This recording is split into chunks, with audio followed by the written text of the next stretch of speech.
ازيكم يا جماعة عاملين ايه؟ يا رب تكونوا بخير. النهاردة ان شاء الله هنشرح السي ار تي او كاندل رينج ثيوري. قبل بس ما نشرحه في كام جزئية بس حابب اتكلم فيها. لو انت بتتابعني انا او ناوي تتعلم تحليل تداول معايا انا، مالكش دعوة بالحاجات اللي انا بقولها دي. الحاجات اللي انا بقولها دي بناء على في ناس تانية مستواها متقدم، فبيكون مثلا عندها مشكلات بسيطة جزئيات، وان شاء الله ربنا بيقدرني ان انا اشرحها. فانت لو انت بتتابع معانا الحاجات دي هتاخدها كفكرة. تمام. دي اول حاجة. تاني حاجة لان هم بيكونوا متقدمين، هو مثلا بيكون دارس في الاي سي تي فعارف حاجات انت ما تعرفهاش، زي مثلا فير فاليو جاب، اس اي بي اي، وال والاو تي اي، البي دي ار عموما. كل الحاجات دي هو بيكون عارفها. فالمهم ما علينا، خلينا نشرح السي ار تي. قبل ما نبدأ متنساش تبقى تعمل لايك وسبسكرايب للقناة، ولو عندك اي استفسار ياريت تبقى تسيبه تحت في الكومنتات. ويلا بينا نصلي على النبي ونبدأ. بسم الله الرحمن الرحيم. أول حاجة، نظرية رينج الشمع أو نطاق الشمع، ملناش دعوة كده بيهم. أول حاجة محتاج تكون فاهمها إن النظام ده أو الشكل ده بيتكون كل يوم في السوق.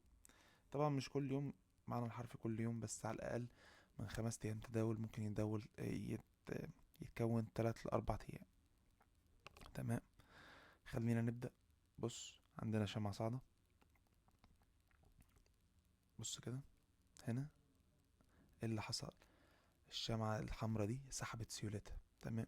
على فكرة النظام ده لو انت يعني مش عارف النظام التاني، ما بيفرقش كتير عن التارت السوق او حساء السلحفاة زي ما بيقول عليه مايكل. تمام. هنا السيولة بص تم سحبها قدامك اهو. تمام.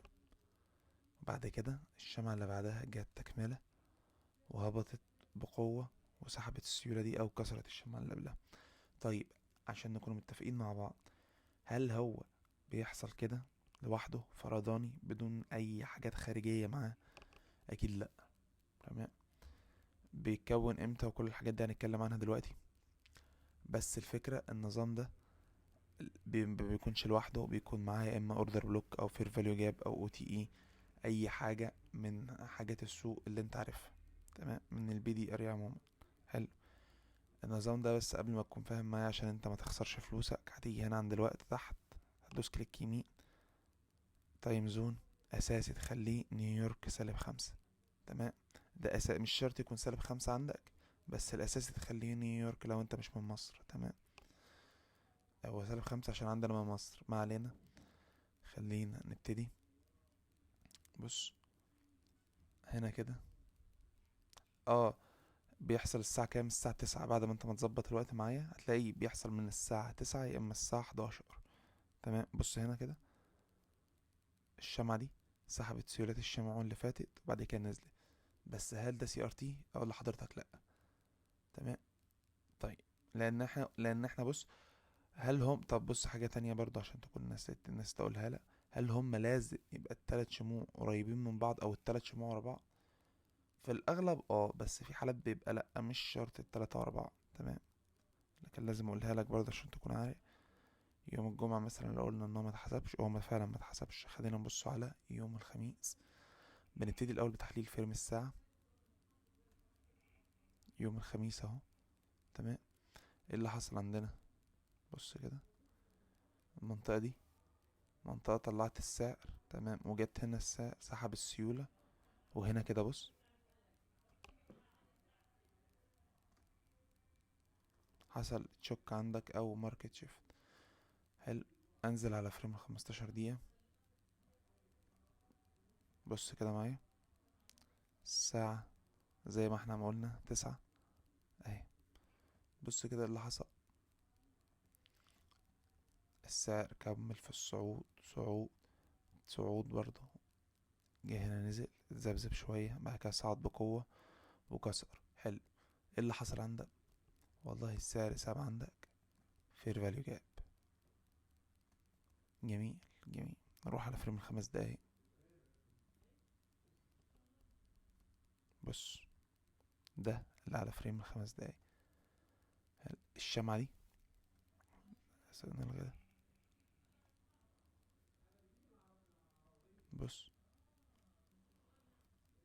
هنا تشك، او اسف، هنا تم سحب السيولة قدامك او حساب السلحفاة. فانت المفروض بتدخل مع الكسر اللي بيحصل هنا. يعني بص، في كسر اهو، وده عندك بيبقى اوردر بلوك. جميل. فانت بتقوم داخل من هنا. هتقولي الستوب بتاعك فين؟ الصح يكون الستوب بتاعك لو مفيش حاجة تدعم السعر بتخليه هنا تحت البتاع ديت على طول. اما كويس ان المثال ده موجود برضو في حالات زي هنا، زي الفير فاليو جاب ده. تمام. السعر لمسه وطلع، وده حاجات بتتشرح في الكورس الخاص. فالفكرة انك بتخلي الستوب لوس بتاعك تحت الفير فاليو جاب.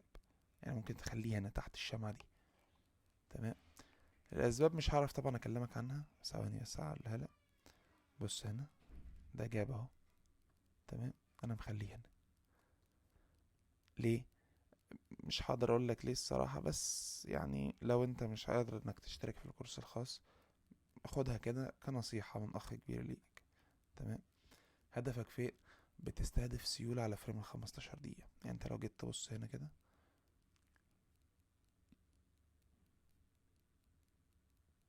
بس المثل هنا، بص عندك السيولات فين معاك؟ دي سيولة أولية.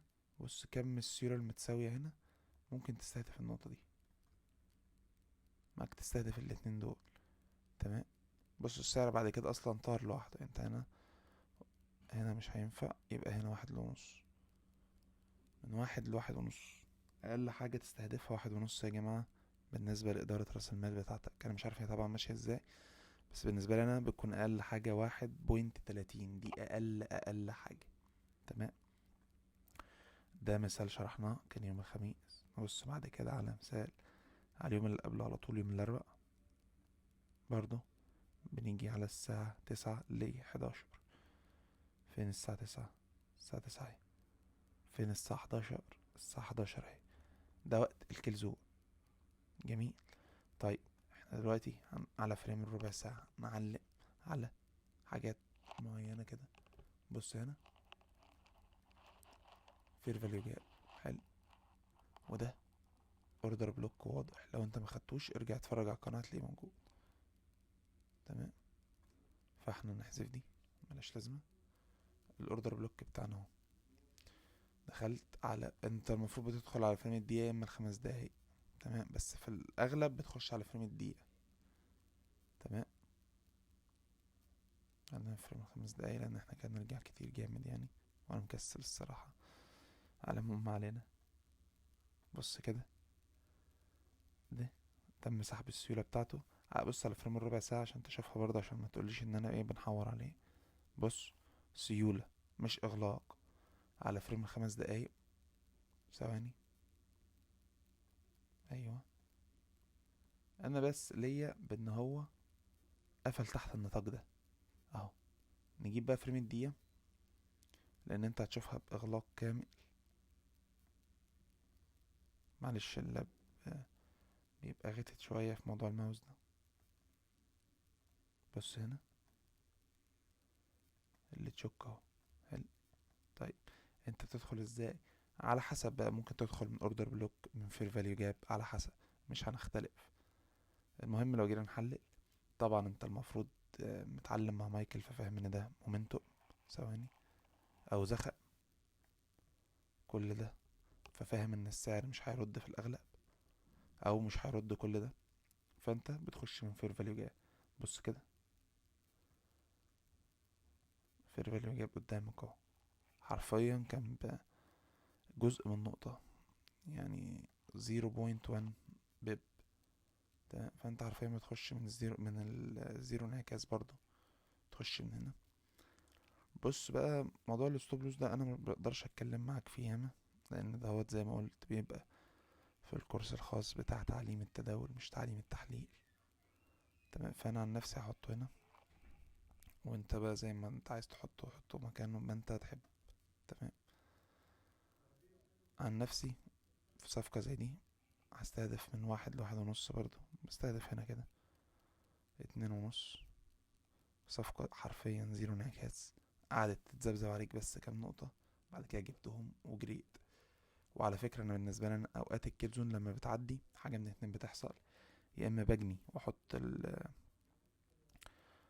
واحط الستوب لوز بتاعي على الدخول، يا اما بقى احط الستوب لوز على الدخول من غير ما اجني واسيب الصفقة تجيب ربحها زي ما هي. تمام. ده فيديو سي ار تي زي ما حضراتكم طلبتوه. لو حد عنده استفسار او حد عنده اي سؤال، اتفضل تحت في الكومنتات، وان شاء الله ربنا يوفقني واحاول اشرحه له باحسن شكل ممكن. كان معاكم عمر من اي سي تي عربي. ما تنساش تبقى تعمل لايك وسبسكرايب للقناه، ولو عندك اي استفسار تبقى تسيبه. مع السلامه.